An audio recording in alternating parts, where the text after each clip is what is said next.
উপজেলা পরিষদ নির্বাচন সুষ্ঠু করার দাবিতে রাঙ্গামাটির বাঘাইছড়িতে সকাল থেকে সন্ধ্যা পর্যন্ত সড়ক ও নৌপথ অবরোধের ডাক দিয়েছে ইউপিডিএফ। এ বিষয়ে বিস্তারিত জানাতে রাঙ্গামাটি থেকে যুক্ত হচ্ছেন সহকর্মী হিমেল চাকমা। হিমেল, কালকেই নির্বাচন হবে, আর এর আগে অবরোধ ডাকার কারণ কি প্রভাব দেখছেন এখন?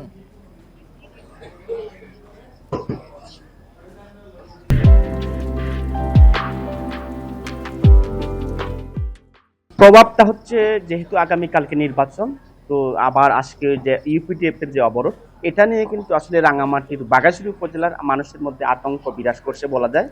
আমি বর্তমানে যেখানে দাঁড়িয়েছি সাজেক, এই যে সবচেয়ে বড় বিষয় হচ্ছে এখানে প্রায় 200 শতাধিক পর্যটক কিন্তু গতকালকে তারা এসেছেন বা তার আগের দিনেও এসেছেন। তো আমরা দেখতে পাচ্ছি যে তাদের ফেরা নিয়ে এখন সংখ্যা দেখা দিয়েছে, কারণ যেহেতু রাঙ্গামাটি সাজেক এবং বাগারহাট যে রোডটা, এটা কিন্তু ইউপিডিএফ এর উদ্দিষ্ট এলাকা।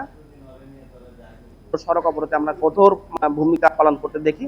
তো এখানে আজকে আসলে যেতে পারবে কিনা আসলে এখনো নিশ্চয়তা না, কারণ 10টা এখান থেকে যে টুরিস্টদের যে বহরটা সেটা সারে, কিন্তু এখনো পর্যন্ত আমরা এখনো ক্লিয়ার মেসেজ পাইনি যে আসলে সারতে পারবে কিনা।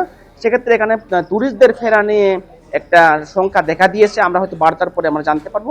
আরেকটা বিষয় হচ্ছে, এখানে রাঙ্গামাটিতে যে 10টি উপজেলার মধ্যে 9টি উপজেলার নির্বাচন কিন্তু ইতিমধ্যে শেষ হয়েছে।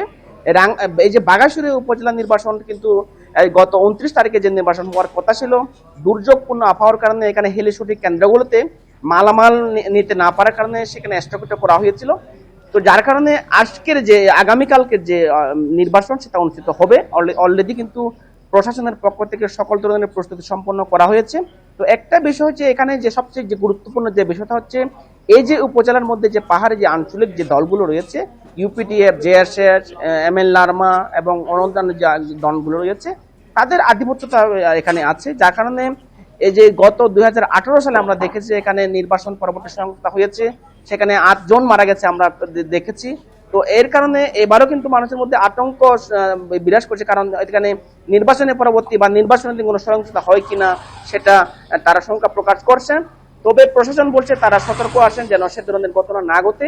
তো আমি যদি নির্বাচন একটু যদি বলি, এবারের উপজেলা পরিষদ নির্বাচনে 2 জন চেয়ারম্যান প্রার্থী প্রতিদ্বন্দ্বিতা করছেন, পাশাপাশি চারজন হচ্ছে পুরুষ এবং ভাইস চেয়ারম্যান, এবং 2 জন মহিলা ভাইস চেয়ারম্যান পদে প্রতিদ্বন্দ্বিতা করবেন। এখানে হচ্ছে টোটাল ভোটার সংখ্যা হচ্ছে 78,000 প্লাস। এখানে ভোট কেন্দ্র হচ্ছে 39টি, তার মধ্যে 6টি হেলিশুটি কেন্দ্র আছে। সবকিছু মিলে আগামীকালকে আসলে সুস্থ নির্বাচন হয় কিনা সেটা আসলে দেখার বিষয়। তবে প্রশাসনের পক্ষ থেকে বলা হচ্ছে যে সুস্থ এবং শান্তিপূর্ণ নির্বাচন করার জন্য তাদের যে সমস্ত প্রস্তুতি তারা সম্পন্ন করেছেন। এই হচ্ছে আমার কাছে বাঘাইছড়ি উপজেলা নির্বাচন পরিস্থিতি সর্বশেষ।